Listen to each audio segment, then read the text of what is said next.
So exciting news, My Book Real Growth will be launched imminently.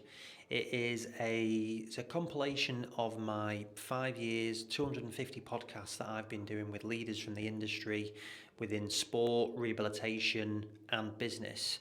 And I thought there was so much great knowledge out there I was really learning from, that I thought it'd be wasted if it was left just in that podcast format. So I've pulled it together into 30 chapters covering some of the key things which I took away from the people I've interviewed. It was such inspiring conversations. I've really enjoyed not only the process of every podcast that I've done, but also from pulling that data and content together. It's been a load of work, but it's really been beneficial for me, and now I want to share that with people within the industry. So any sort of leader within the area of healthcare, whether that's an aspiring one, a current one, I feel will benefit from this.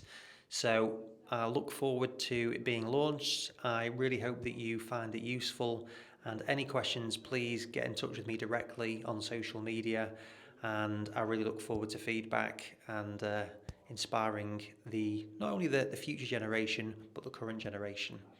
Thank you. Hello and welcome. Today I am joined by Dave Burliston, who is a physiotherapist. Dave, how are you doing? I'm really well, thanks, Andy. How are you? I'm doing very, very well indeed. How's your week been? It's been really good, thank you. I am currently enjoying the corner of a hotel room, ready to do a combined skateboard and football event. So, two sports you didn't think would collab, people have found a really good way from making it join together. So, yeah, that's pretty cool this week. So tell me more about that event then. So Nike are working with Palace, the skateboard company, and they're doing a really cool event to bring skateboarding into central London, and kind of looking in terms of launching some very cool 90s inspired football gear as well. Oh, really? Well, go tell me more about that. I mean, I'm always intrigued by 90s football. That was, I think, my domain, really. Well, I say that's probably one that I will leave for the Nike spokespeople. I always get told, I get told kind of, remember that you're speaking for yourself, not for the company, because I could just wax lyrical for so long and I usually get things wrong. So yeah, I'd probably probably say, to be on the safe I'll, side, yeah, look it I up. look forward to seeing it when it's out there then. So what is like your work sounds like it's quite diverse in terms of what you do. Like what is how would you summarize what you actually do? Well, I think the introduction is perfect. It's physio. I think that always has the core physio. And you said yourself in some of the podcasts you've done before, one of the best things about physio is that diversity of skill set. It's not just the clinical side. It's not just whatever area of physio we've ended up in as a clinician. It's the people skills. It's organizational skills. It's the priority skills. It's the understanding of how do we make something work in terms of goal setting. So my week and now like my day-to life is as a core as a physio, but also then working with Nike predominantly. So I spend most of my time with Nike down in London.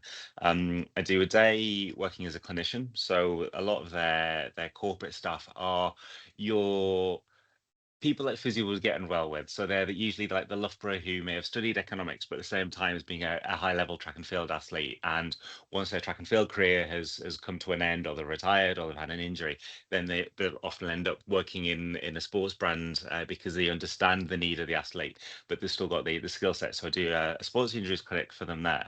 And then another day of the week, I'm working with the marketing teams on like the events for today. How do I support if we've got athletes on site? What you'd need as a clinician to help organize the event? What kit do we need? What flow do we do? Kind of for people coming through.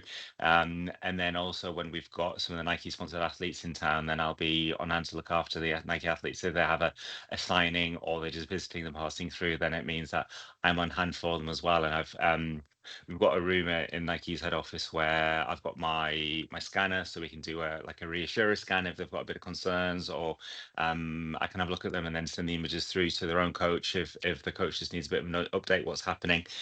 So it just means it's much more, I guess, integrated care. So an athlete feels even on the road, they don't have to have the team with them, but they still get taken care of. And then I do every now and again do more I guess like musculoskeletal health and wellbeing consultancy. So I recently did some work for Tiffany, so the jewelry company, because their staff work in a high pressure environment.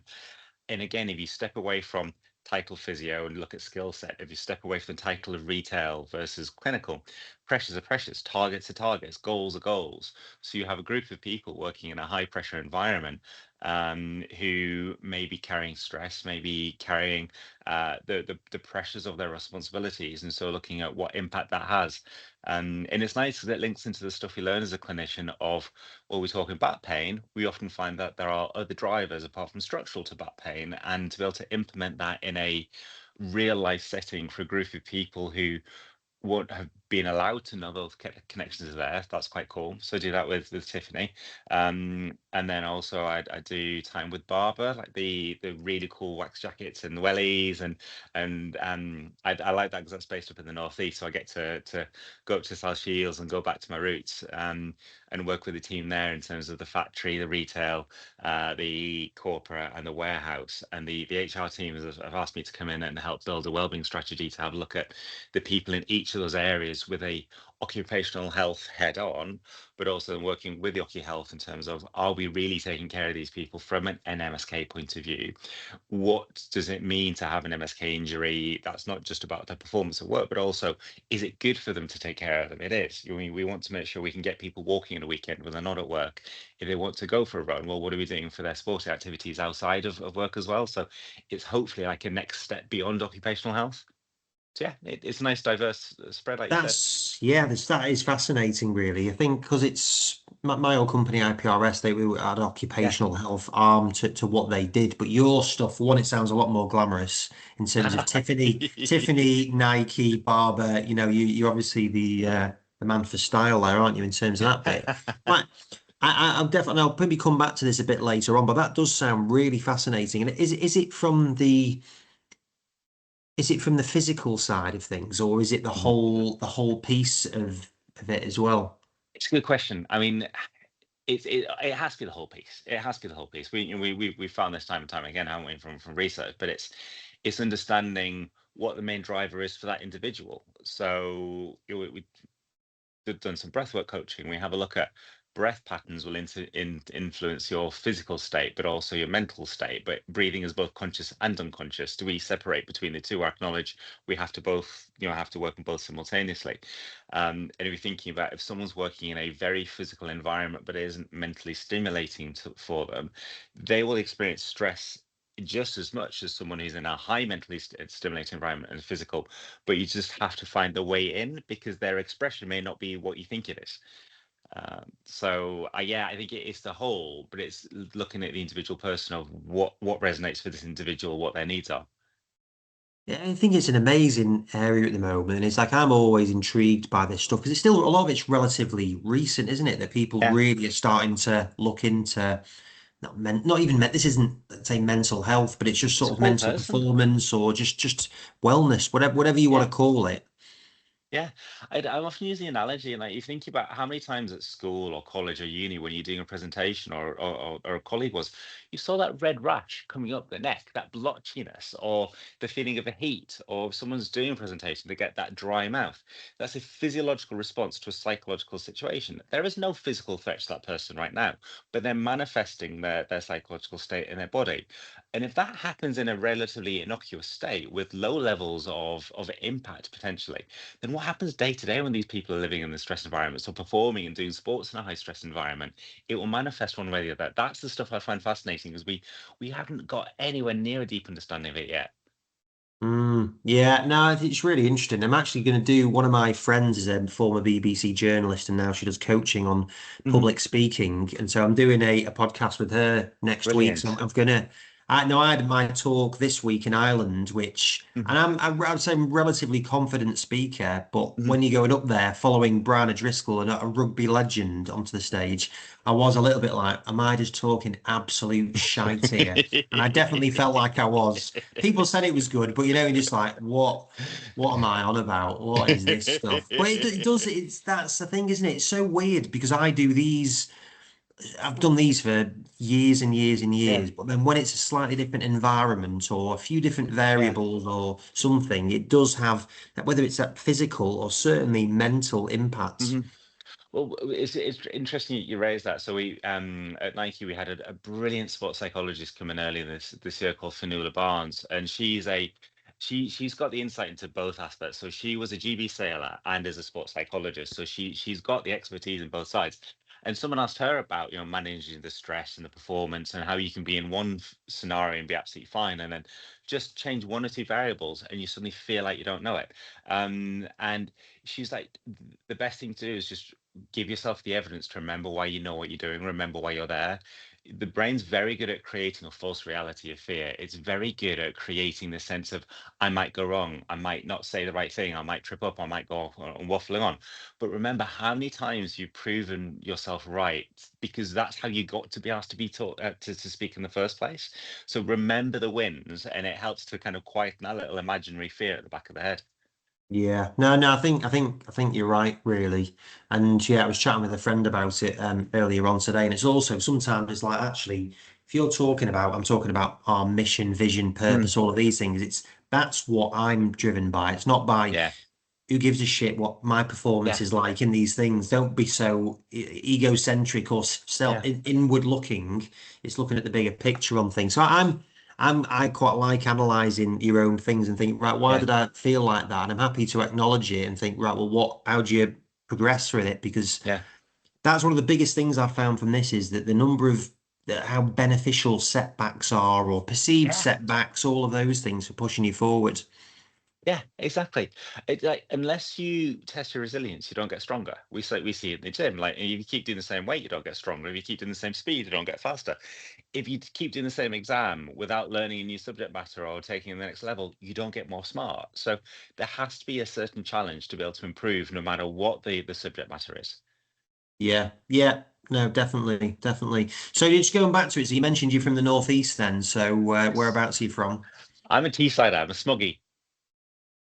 So that's Uh, Middlesbrough, basically, isn't it? Because yeah, that's Middlesbrough. Yeah, it's a small town called Billingham, which claim to fame is that's where Jamie Bell, Billy Elliot is from. It was very much ICI chemical factory. Another claim to fame is it had 6 times the national rate of asthma. So right. good for your respiratory side. But yeah, I grew up there and then went off to uni in Manchester in 1998. It's a fair while ago. But we did actually have our uni reunion early this year. And it was like a good maybe 70 people turned up. It was absolutely brilliant. And it is cool because there are stereotypes of physios, and apparently at the end of the night, one of the people working the bar just said, like, "Who are you all? Because you're all middle aged, we all look really sporty." And went, "We're physios, mate." I might be grey and receding, but I still run. Well, yeah, there was a compliment in there somewhere, wasn't there? It definitely was. I'm not sure what was going on with that there. Yeah, it's like as you kind of calling for the bath chair to wheel us down, or we need the stair lift for this group of people. Can you send it back up? Oh, you're doing really well, aren't you? But you're in lovely Nike clothing. Yeah, and it doesn't smell of wee. Well, not that much anyway. Yeah, no, yeah. So you moved to Manchester then. So in terms of your aspirations and things, then when you Mm. started doing that, whereabouts? What were they? Yeah, I mean, it is always it is the question of how much am I remembering versus how much am I creating that I think I would have liked it to be. One of the things I talk about if I'm doing any mentoring or teaching these days is it's okay to still care, because we're in a world of, to be a good clinician, we're meant to be professional. We get marked in professional behavior at uni. You're meant to kind of go out, and even in the world of sport, it's often quite aggressive, and you have to make sure you're carrying yourself a certain way. And what I do remember is when I went to uni, is like, whatever I do, I'm never going to stop learning. So that ongoing, give me more, give me more. We talked about neuroscience stuff before, and just there's new areas to work on, but it's also so long as I always get to help people. And at that point, I didn't know what clinical fields it would be. I did spend a few years after qualifying in oncology and hematology, and I loved it, Andy. I absolutely loved it. It was one of those areas that's a privilege for people to allow you to support them. We're going through the biggest challenge life could throw, but at the same time, I didn't have the emotional equipment to deal with it. I didn't have that kind of resilience myself to say I've worked with someone for an hour a day for months, and for one person a couple of years, and then suddenly come in one day and say, "Oh, really sorry, David, but Mary passed away overnight. She caught an infection," or whatnot, and I didn't have the kit at that point. So I do remember going, oh, oncology, hematology, yes, but there's a good chance that might be where I end up. It might be as I go through a bit later on going, I'm happy with where I am now. Give me the next thing that I can then kind of phase out onto with a bit more the toolkit to cope with the demands and the expectations of the role to be good at what you do. I do think that might be the thing at the end. Yeah. No, it's interesting. And I just wondered about like the people that those 70 odd people that you were with when you went back to reunion. Like, what have they gone on to do? Are they all still in physio or what? No, they haven't, and it. I mean, it's almost a political thing, isn't it? Like some people have chosen not to stay in physio because it wasn't for them. You know, they realised that it'd be unfair to them in the profession and the people they worked with to stay in it because they didn't love it that much. So they went off and they've done amazing other things instead. But then some people have left because they wanted to earn more money, and the earning potential within physio standardly is not where it should be, not where it could be. It hasn't kept up with the rate of inflation and everything. So I think some people did change and said no, it doesn't fit the lifestyle I want to have or I want to raise a family. And a fair few stayed in physio, and it's been really cool because those that have, you've got your MSK, the sports, but then it is the broad spectrum. There's some people in rehab, there's some people in respiratory. Don't know how they do it, but they do. Pediatrics and the whole works. So yeah, there's a nice spread, but yeah, not a small amount did choose to leave.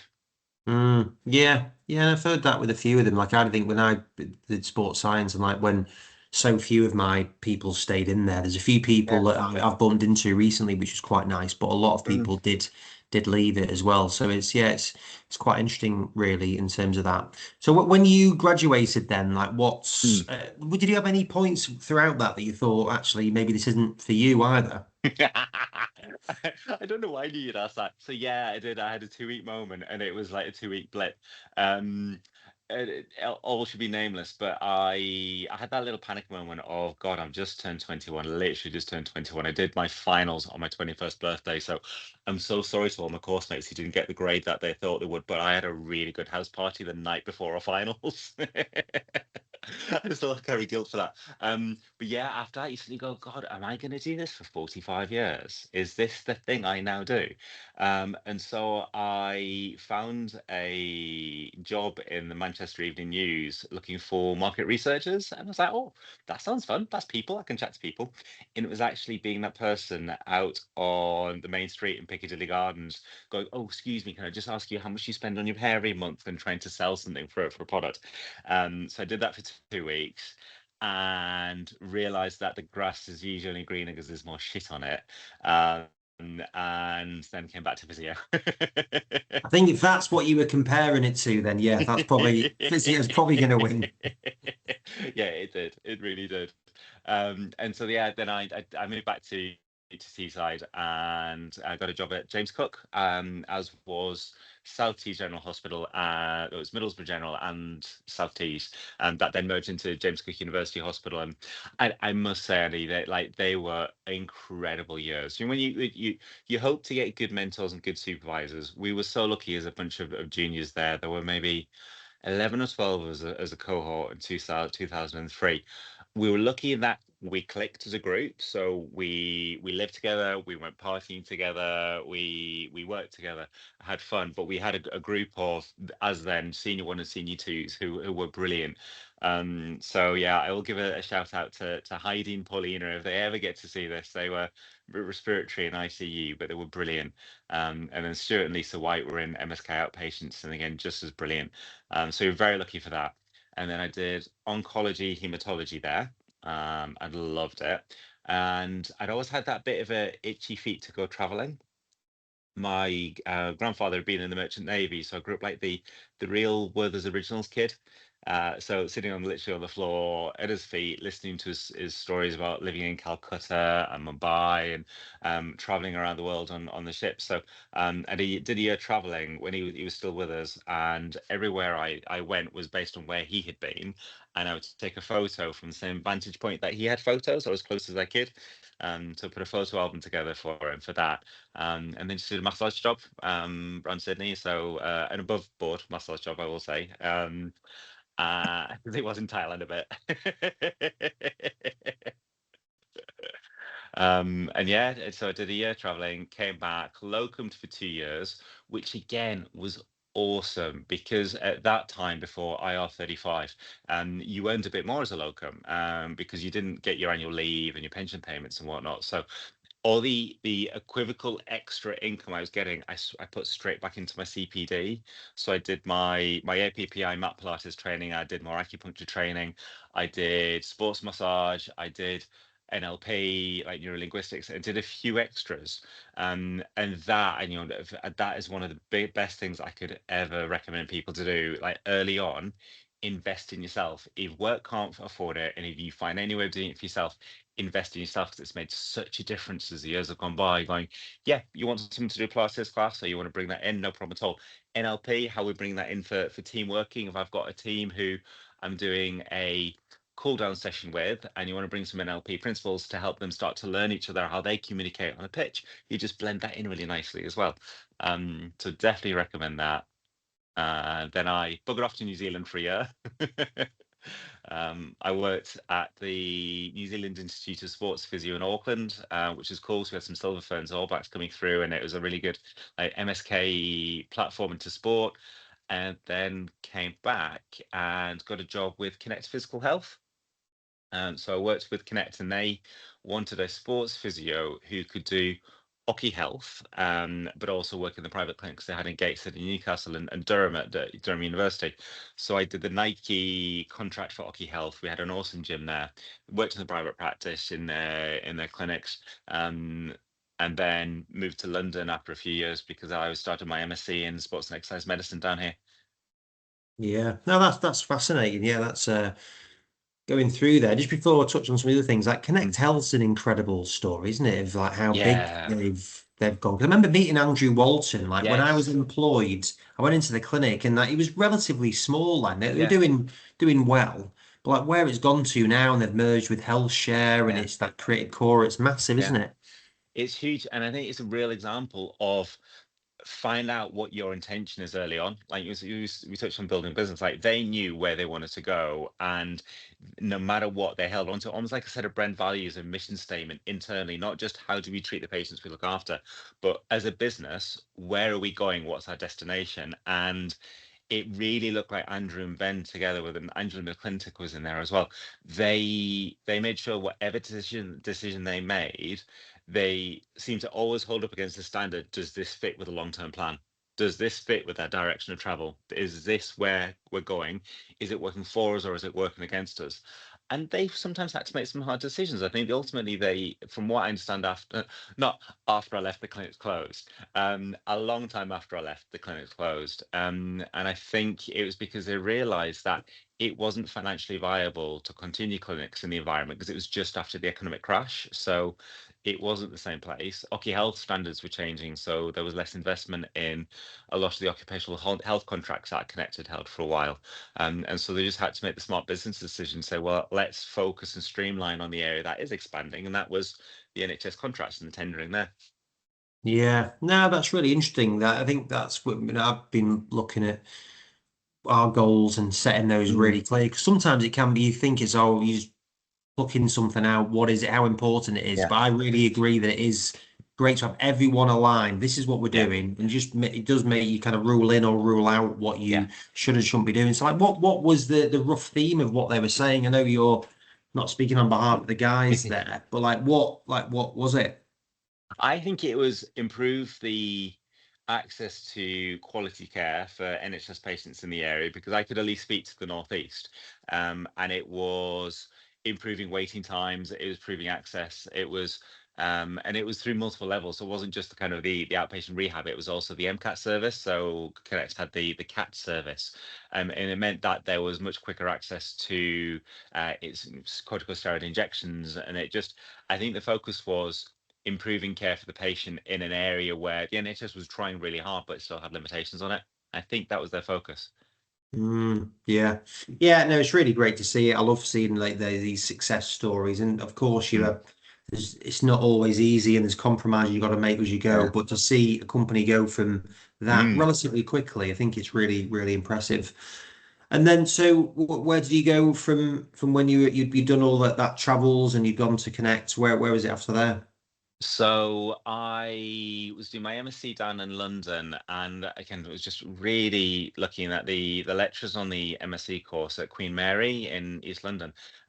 They created a job role for myself and another physio called Jenny Graham, where we had 4 days working at the London Independent Hospital with the sports care team. So it's like an MSK outpatient caseload, but with the most brilliant surgical podiatrists and sports medicine doctors and orthopedic surgeons, and we just created this like MDT. So they knew that if someone had gone through a surgery for an ACL, they would see a sports physio rather than someone who's just more green to the area and is less sure about how to do a sporting level ACL rehab. And then the fifth day of the contract was to allow us to go to lectures at the uni to the MSc. And then towards the end of that, that's when I did the Olympics, which was awesome. So 2012, 13 years ago now. So I did the warm-up events. It was also the international qualifiers for swimming, diving, wrestling, table tennis, and gymnastics. So did that, and then for the main event itself, I was track and field on the warm-up track, which was just amazing. It was like, did you get to go to the Olympics? Did you see any of it? No, I didn't. Well, I went to some of the Manchester stuff, but Yeah. no, I Oh, didn't. amazing. Yeah. Yeah, no, it's one of those where we definitely should have got that sorted. So how did you get that gig then?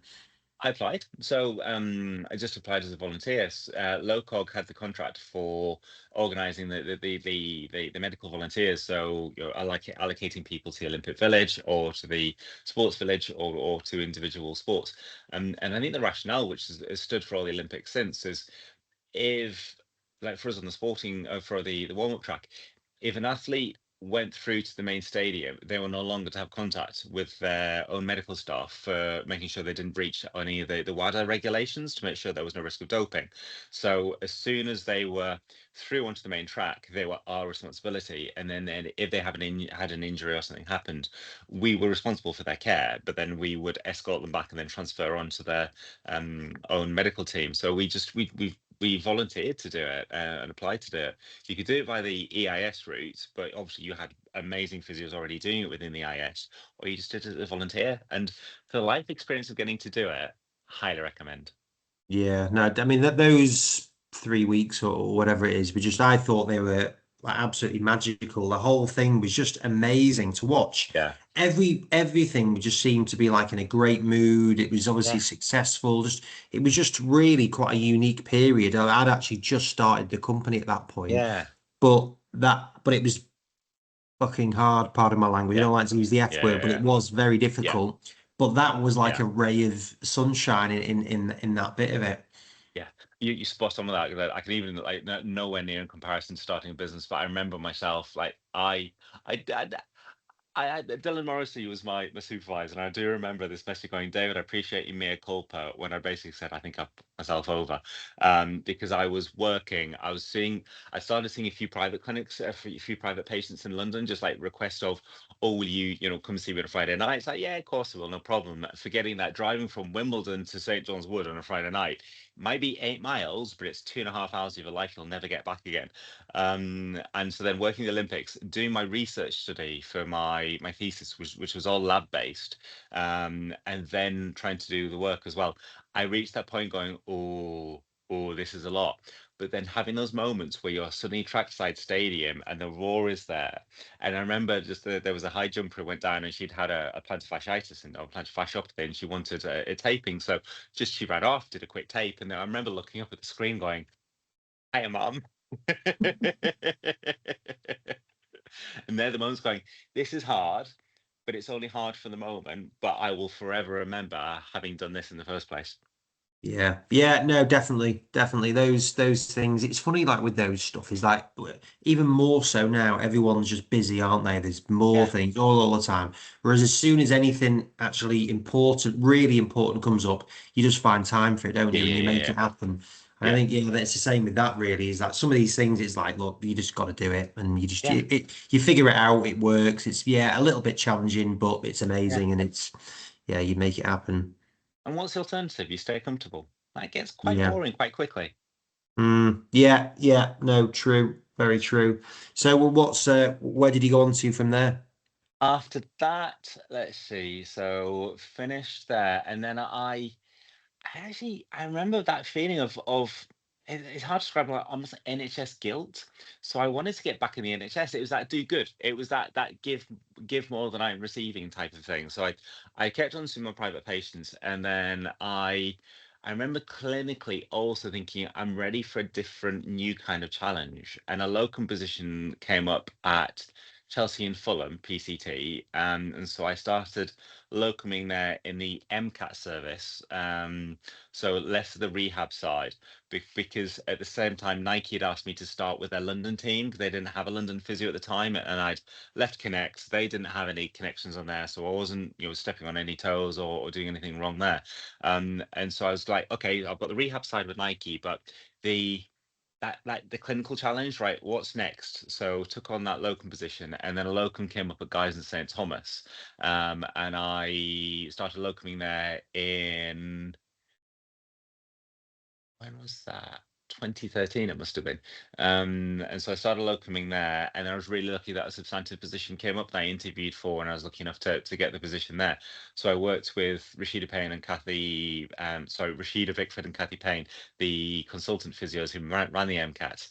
And again, that was just, you got those points through your career where there was just that little bubble of specialness, like the TV comedy show, The Friends, those little moments where you're together.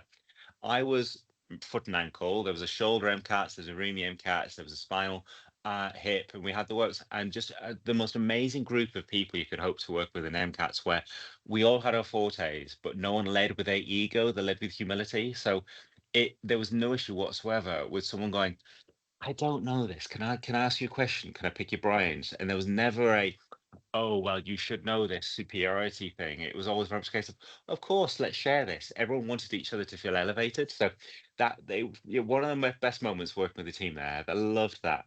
And it's lovely because as many of us as possible, we still try and meet up every year. So we have a reunion every year, which is really cool. And did that for a few years. And then again, moved on to something that for me was really cool. The A&E and urgent care department and guys in St Thomas said they were looking into trialing having MSK physio or an advanced practitioner down in A&E. Because you'll know, A&E and urgent care historically, if the physio was on site, it was legitimately for discharge avoidance. It was more the respiratory, it was the vulnerable person, it was the older adult, it is how do we prevent admission to keep them well? And that continued going. But then myself and Charlotte, another physio, were asked to go down more as advanced practice MSK clinicians, where the nursing staff and the medics there were brilliant. They upskilled us in your shoulder reductions and your Colles reductions and your hematoma blocks, and suturing and burns and a lot of the really cool stuff they did. But then at the same time, we could then do more spinal assessments, we could do your hip assessments, we could do more multi-system assessments. And because I'd already done the prescribing training, it meant I could be there as a prescriber. So someone comes through with a paronychia, then say for the nurse with big complex wounds, I could see the paronychia and write them a script for their fluclox to go home with.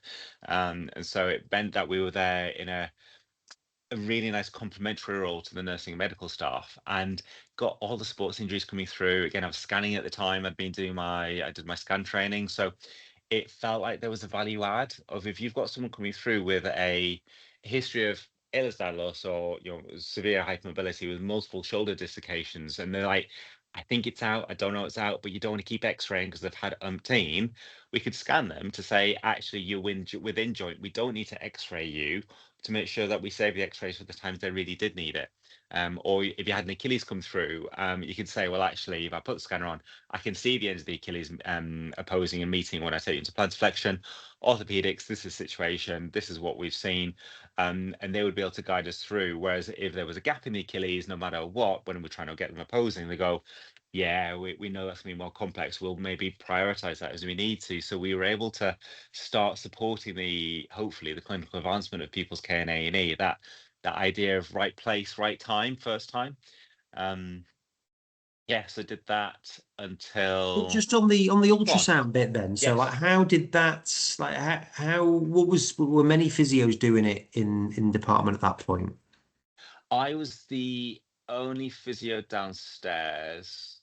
Upstairs, we had Luke Ferreira. I think he came in just after. There were a few of us all itching at the same time. There were a few of us itching at the same time. I definitely had wanted to do it because I've been injecting for a while. I did the injection training in 2007. So, Nick Liverdass, if you get to speak to him, he's awesome talking about injections and scanning, and he's very much like, if you can scan. Chris Myers obviously will say the same thing, and I fully agree. So reach the point going, if I want to be the best clinician possible and give the patient the best chance of recovery when they do need an injection, so I did the scan training, and I did the mentorship with Chris in Smug down at the University of Osteopathy. So there weren't many in the department, but since then, Kirsty Walker, she kind of started doing a lot more in terms of building up the CPD in the department, and then there were, I think maybe a good 4 or 5 scanners now. So yeah, I remember Kirsty and I talking about log. She did her advanced practice training, and she's like, we need everyone to start kind of making sure they're being supported and they're learning as well. Yeah, cool. Oh yeah, and then Luke's. I met Luke that via Yes. Kirsty as well. So Kirsty was adamant that I should have a chat with you on here. So there you go. She's yeah, she was very complimentary about working with you and the That's times mutual. since as well. And Yeah, we were no, it's just good. I really mean, lucky.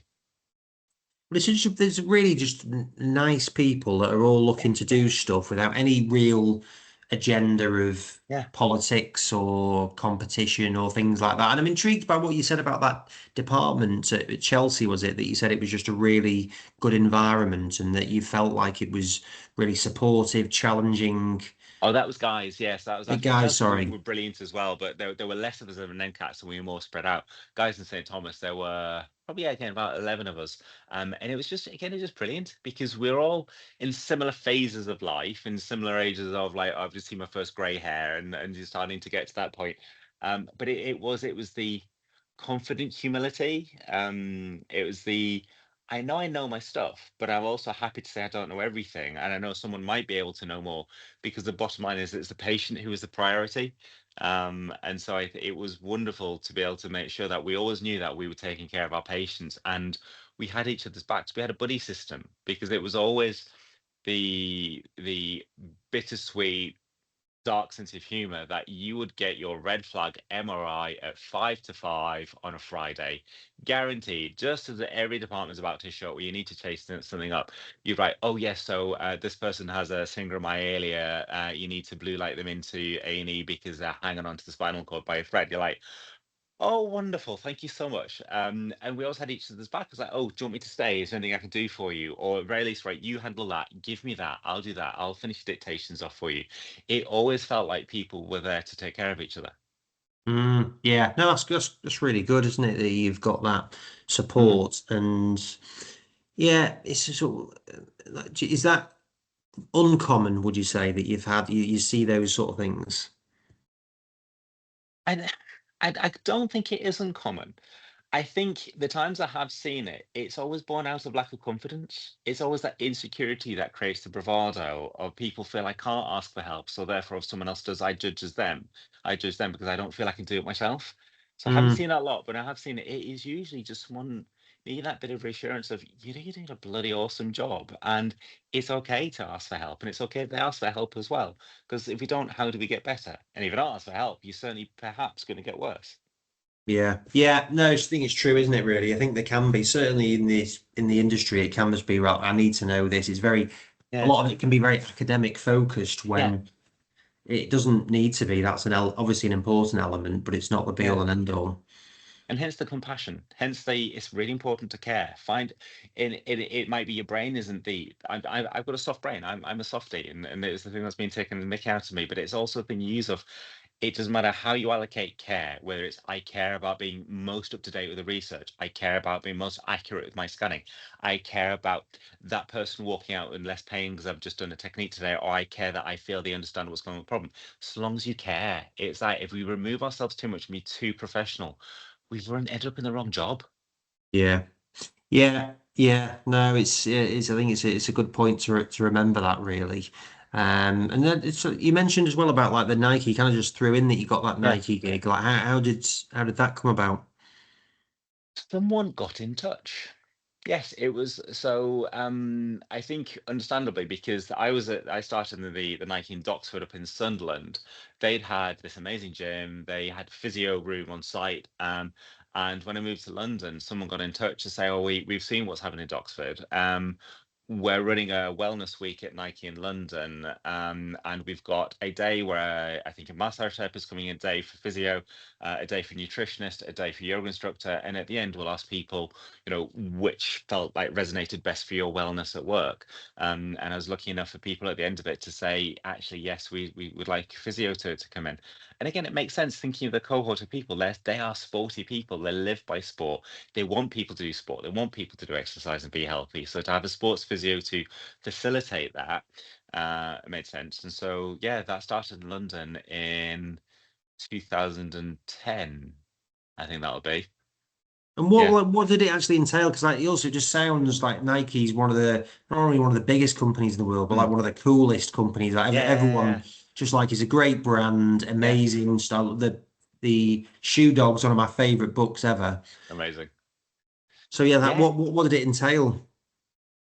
So it was a lot of people coming through with sports injuries. So a lot of people coming through with like I was an ex-England hockey player, and I've got chronic history of problems in my lower back and my sacroiliac because my hamstrings messed up. And to be able to then say, well, let's do hopefully high-level sporting assessment or rehab in your workspace means that person doesn't have to take time out to go to a clinic somewhere. And it was then from a commercial point of view, I used to do a cost benefit ratio for the company every year saying, well, let's have a look at approximate time of absence for back pain, illness, whatever injury you want to kind of stratify. And then let's have a look at the cost of having physio on site. And then the cost of someone leaving for 2-3 hours a day to go to these appointments. Well, actually, you're saving money by having someone on site, someone you trust, someone who understands that you're working to a high level. And it's not just about being enough. It's like, mate, let's help these people be as good as it can be. If you were an ex-hockey player, you're gonna want to keep your fitness. So how do we get people back into fitness? And then just bit by bit, working with the teams there, I started working more with like we're doing an educational piece. We had the Nike Free come through a few years ago where it had lots of really cool angulations and cuts in the sole to help stimulate more movement. So it was the mimicking of barefoot movement without it kind of being full barefoot. And so we did an education session at the British Anatomy Museum. And so we were there surrounded by all these amazing skeletons, and I was there with a run coach, and we could do biomechanical education on human foot, human anatomy, human movement, and this is how the shoe works. And so we help the people working in the Nike product side and the sales and the brands and the marketing understand why this shoe is good from a sporting point of view, why we can talk to it with credibility and authenticity, because you've seen it in the real anatomical sense as well. And from that's when my job has kind of continued building and my roles continued building with Nike of hopefully trying as much as I can to be a conduit in between the clinical, here's what this is, and then well, how do we help the consumer gain the benefit from that? If we're saying we want to do a kind of a big race, what do we need at this race? What kind of shoes are we talking about in terms of training for it? And if we're running with run coaches, making sure that I'm listening to run coaches, what they're finding from the people they're working with, I then feed back to the teams internally going, when we're pitching this an education thing, we need to maybe tweak this and add this on. So I'm kind of a nice in between everything. Yeah, I mean, it sounds fascinating, really. Then, It's so cool. like, I do how enjoy in it. depth is that then? And like, how do you are you over in America much, or what is it? How does it work? They don't need me in the States. They have a team well beyond my level of comprehension. They're all like the PhD bods. They are wonderful. But it's when something lands over here, then hopefully I'll help create the commercial experience. I'll not create, but support and work with it. So we have the NSRL form come through, which is the movement analysis. That is like elevator gait analysis. It's in Oxford Circus now, the temporary store there. And it is a 4D reconstruction that then gives the person giving it the trial the tips of this is what to work on from a form point of view, but it's not just gait analysis. And so I've been just supporting where I can in terms of, well, how do we make this a usable experience? So do we want to say use a treadmill, let's do the movement analysis, let's spend a bit of time with the physio afterwards to say, well, these are your top movement exercises, rehab exercises you could do to facilitate that if the Achilles has been niggling you a wee bit. So just giving it a context for a runner of, that's your analysis, this is how you move, let's make sure that it's threaded all the way through, there's continuity all the way through. Yeah, no, it's fascinating really, because I think that the world's moved on so much in the last few years, and like everyone understands. Like when I was growing up, there was barely any gyms Yeah, really. Like there yeah, weren't gyms. No one was that interested in that. Whereas now everyone's got a yeah, membership or something. Everyone spends a load of money on yeah. running. Physical fitness is so massive. So like, where do you see the role of physio going from like, in the wider world? Because I'm so optimistic with all the Yeah, opportunities of all these yeah, companies that are growing, developing, and the yeah. NHS sadly not as strong Yeah. in that space. So I think it's a really exciting time. But where do you see the role of a physio being in? I know that's a broad It's topic for huge. I physio. love it though. It's huge. I mean, thinking from different angles. Um, I love the fact that I think you're seeing more and more physios realizing that they can be more than clinicians, but still be an excellent physio as well. So developing commercial skills, developing that ability to see a space, breaking through the ceilings. Like, it's not just you do your band 5, 6, 7, 8, go into management and that you see your career out, get your pension. It's realizing actually you can define what your input to be. What you don't have to say, I'm going to follow that route. It doesn't have to be purely in the NHS. You can do it in the NHS on the side and support the NHS and support the people there. Because I think it's really important to make sure that if we do go into private industry, we're remembering that there are people who still really would benefit from good quality care that can't afford it. So you don't want the NHS to be kind of left behind. I still think there's a social responsibility to help where we can, but I like the fact that physios are problem solvers by nature. But the reason I'm smiling is that I've been thinking about AI. There was an article last week looking in terms of the top 50 most at risk jobs with AI and the 50 safest. And within the safest, physio wasn't there, but massage therapy was.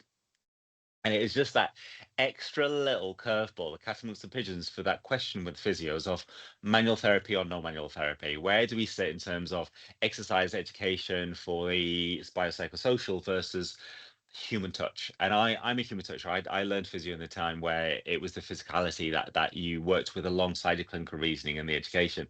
Um, and I think there's going to be a part of physio that if we want to stay successful, we want to stay engaged, we want to keep up to date. We can't give up on manual therapy skills because otherwise you're going to find other people come in and will take that for us. And I think there's a bit you always have to remember of the power of touch, just having a feel of, yes, I can see something's going on here, I can feel something's going on there. If I release this and then you do this exercise, you will get more improvement than do this exercise alone, or getting someone engaged on board. So I see physio as continuing to improve, but maybe also having to lean on one of its foundations that has taken a bit of a battering over the last 15, 20 years of use some of the skills that we can do, not better than anyone else, but just as good as anyone else. Yeah, no, I think it is interesting. And like the point you mentioned at the start there, where now physios and people within this space, sports therapists, whatever it is in that area, actually there's opportunities. So Yeah, using that business decisions, like trying to get their head around making yeah, money is a good thing. It's not yeah, something that you should be afraid of, and we absolutely. need to do it. I think that is a really exciting space, and we can definitely see a shift in it. But my role, I genuinely see my role as how do we help inspire growth, bring Yeah, people together, get people to look at these opportunities as opportunities and not things that is detrimental to yeah, the profession or the caring or whatever the perception absolutely. is. There's more than enough to go around, easily more than enough to go around, and also create the space. I haven't created a space. I'm just really lucky that I've landed in a space, like I said, about being in the age of interpretation of clinically this is what's going on, commercially that's what's needed. Who can I support? How do we support? Translating it from both sides, because sometimes if we're too much in the clinical side or too much in the commercial side, we can talk amongst ourselves in this echo chamber. And it's just nice thinking, well, actually, I've ended up in a space now to hopefully try and be in a bridge between the two. Um, And it's okay to still want to provide clinical excellence as well.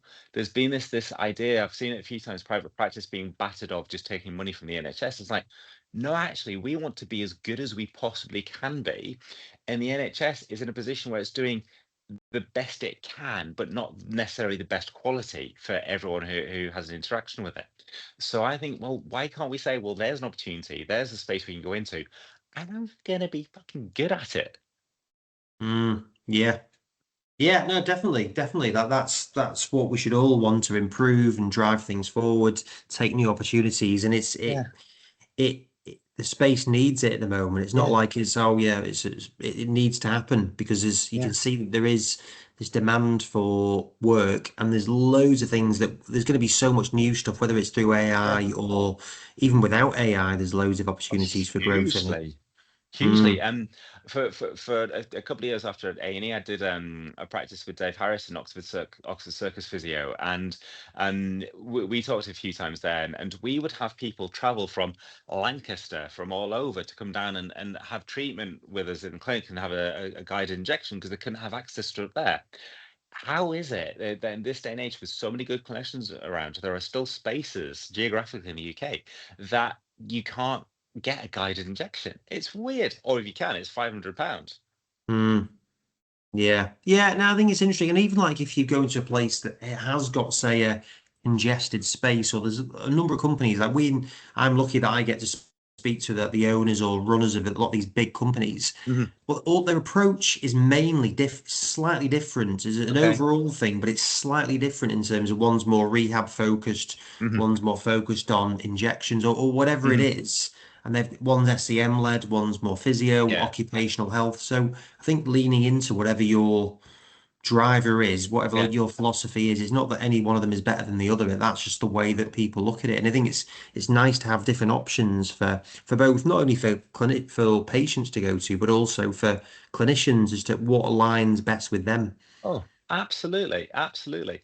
It just keeps it interesting. It keeps it interesting.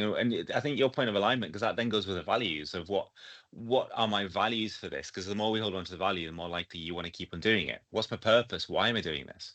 Mm. Yeah, well, one of the things that I had, it's particularly, I think, in sport is where I've had it, where Mm. people will say, God, I've worked with a really, we're sort of really set of good people. And it's like, well, Mhm. who are the bad people? Because I bet Mhm. the bad person has been a good person elsewhere, or they Yeah. don't think they're a bad person. Yeah. And I think that is that alignment, that what are we, the clarity of understanding what everyone's role is, all of Yeah. these things is that I don't think anyone goes in anywhere to think I'm going to be really shit No. here. I'm going to be a bad No. person. Yeah. It's more just like, right, well, something went wrong Yeah. and let's look at it and think why we did rather than it be hopefully it's not personal. Yeah. Sometimes it feels like it is, but I don't think it should be. No, not at all. I read this really cool thing the other day, and I won't be able to quote it properly, but it was the idea of, if you meet someone and before you've really got to know them, you think they don't like you, that is your fear manifesting as a protection mechanism. You're scared they won't like you. You have decided for that person as a way of keeping yourself safe. You've not even given that person a chance.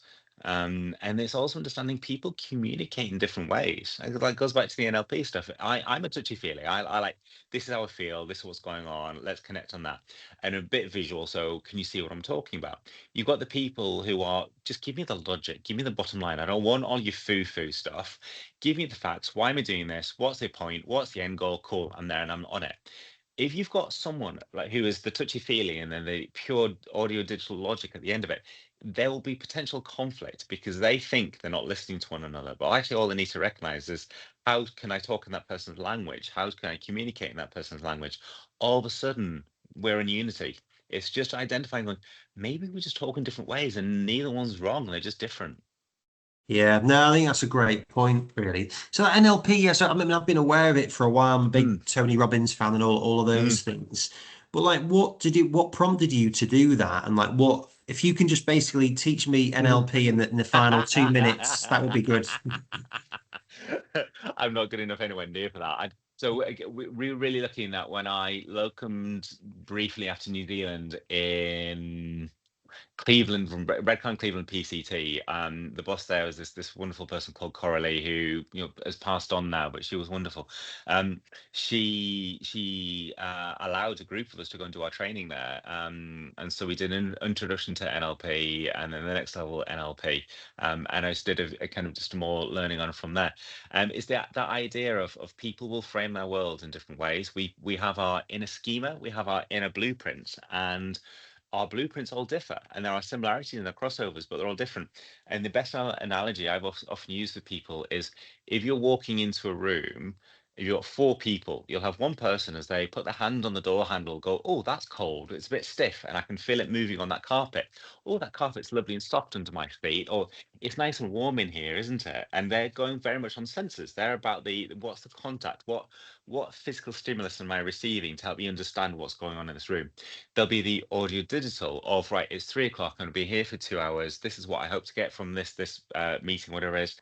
There are 2 chairs, 3 windows, and there's the person I want to talk to. Also, want to talk for 15 minutes. They're just giving it the facts and the framework. You've got the audio person walking, going, "Oh, that door's a bit squeaky, isn't it? And I love this song that's playing on the radio. Oh, yeah, that conversation. I'm going to speak to that person over there." They're tuning in to what does this sound like to me. And then I'm doing a low level. This is really offensive to high level NLP practitioners. And then you've got the visuals. You've got those red curtains are amazing, and I love that jacket he's got, and I'll ask him where he's got that from. And they're doing the visual contact. They're doing there are 3 windows, but I'm looking through, and all those trees are lovely today. They're taking a context from the visual, not just the factual. And it's just how we frame our world crosses over in different ways, and just listening to someone talk sometimes is useful. Looking where they put their eyes. So look, when someone looks up into the corners, that is associated often with visual recall and visual construct. So when I do this next time, I'm going to try this. If someone's eyes just went up to the corner. Facial tone and facial reaction, like just looking at the change of hues of, if it gets it slightly tighter, is it more relaxed? Is it getting a bit of a flush in certain areas? They're all cues for someone's emotional state. And then it finished off with from the basic level of breathing patterns, and it's used a lot in negotiations in really difficult scenarios as well. If you talk to someone on their out breath, it means that you're generally going to inhale at the same time. That's the same idea as creating that unconscious rapport. I cross my legs when you cross your legs. I mirror your body language. I nod when you nod. And you then start tapping into the breathing as well. That creates a subconscious rapport of, this person's on my side. So then if you do need to start bringing more of a challenging subject matter of, yeah, so with your back pain, I can't cure this for you. And I do think we need to have a look at some of the lifestyle habits that are contributing to all this. Let's talk about your smoking habits. You're more likely to be able to develop a rapport where that person feels like you're on their side if you're mirroring their breathing patterns and physical behavior, as opposed to just, you need to stop smoking, it's bad for you, and if you don't do it, it's on you. Yeah.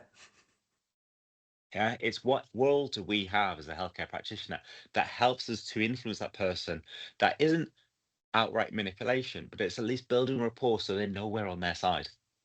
Yeah. Yeah, no, I think that's so key, isn't it? Like communication, just Yeah. understanding. Like I know, like when I go to the dentist, the dental hygienist who's really Mhm. nice to me and positively reinforces it, even though it's probably the same message. I just know I really like her. Yeah. Annoyingly, she has gone now, which is quite annoying. But it actually makes me feel a lot more Yeah. comfortable, confident, less stressed going in there and all of those things. Mhm. So yeah, I think it's so critical, isn't it, for it? Yeah. And I was speaking with a friend of mine at the event in Dublin, who's he's Mhm. run some practices, and he said that when they bought a practice, the owner was relatively old and the Mhm. clientele was quite old, and then Mhm. when she left, loads of the clients was left, and it wasn't that maybe that they needed the physio, but they felt Mhm. good about the whole experience. They really Sure. related to her and all those things. So there's so many more things than just a physical specific Yeah. ailment, isn't it? Yeah, I remember having this conversation years ago as a junior of, you never do anything for gift. You never. It's the whole wrong thing to do, but it's nice to receive. And I remember having a week where, when you've busted a gut for someone. I remember this person of like going above and beyond for whatever their pathology was, of doing the emails, engaging with them, calling them to check in on them, and going above and beyond. And they became pain-free, whatever the condition was. They said, "Yeah, feel great, thanks very much." discharged, and it was I was a memory by the time they'd walked out the door. Fine, cool. You don't do anything else. And then I had another lady where just she had really bad luck in terms of a booking system where she would receive an appointment confirmation after the appointment had gone. She got messed around. She had appointments cancelled that shouldn't be cancelled. And she had a chronic pathology that I just couldn't help with. It just wasn't improving no matter what. And at the end of it, she brought me this beautiful gift in. I'm like, I haven't been able to help you, and you've had a really shit experience along the way. Um, but we got on. We clicked, we got on. Whereas the first person, it was a very nice, comfortable, professional transaction with no RG, but it was a good professional interaction with this lady. We just had a natter and had a laugh together. That was the thing she remembered from it. And she's like, "Oh, yeah, I'll sort this out. It'll go away in the end." And it was just that real point of how you make people feel. It sometimes is the gift of what we do is just, well, we're spending time listening to people. Yeah, no, I think it's a really important thing to do, and again, it goes way beyond just being a physio, just Yeah. in life, Yeah. in life on it as well. I think of like this, the amount of connections that I've made through this Yeah. of just talking and listening mainly is I feel like genuine relationships and good friendship have come from it, and it's all it is that you've got two people just talking, listening, Yeah. and reflecting, and it's a really powerful thing. Yeah, and there are so many amazing people. Like every day I'm blown away by like how many phenomenal people there are who have forged a path and going, this wasn't happening. I'm going to make it happen. It's inspiring to see people like you and other people going, yeah, I'm just going to give it a shot. What's the worst that can happen? And they blast the socks off it. It's brilliant. Yeah, no, it's interesting. Now, with last question, I don't normally finish Go, on this one, but tell go me on. something about Steve Miller. What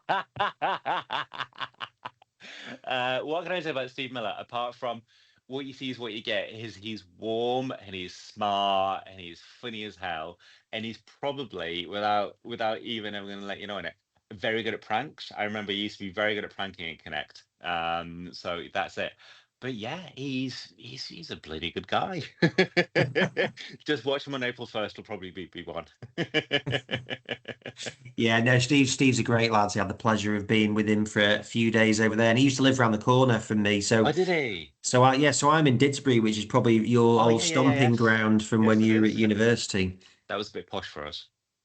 Yeah, well, I wasn't going to say that, but yes, you're probably right. I was a long sight boy through and through. Yeah, I thought so. Yeah. Yeah, we had Main Road right next door to us. I mean, you've got Main Road that you sit in the garden and listen to at match day, and then Curry Mile in Rusholme just next door. I mean, what more do you need? No, but that is good. But I say, well, that's only still a couple of miles away from here, and Yeah, it's Manchester's a great city. So it's brilliant. yeah, no, it's good. Well, next time you're up here, then please feel free to give me a shout, and vice versa when you're not at your, any of your skating or Nike sort of events on those ones.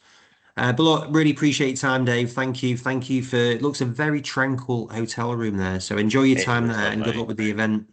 Thank you so much, Andy. It's been lovely talking to you.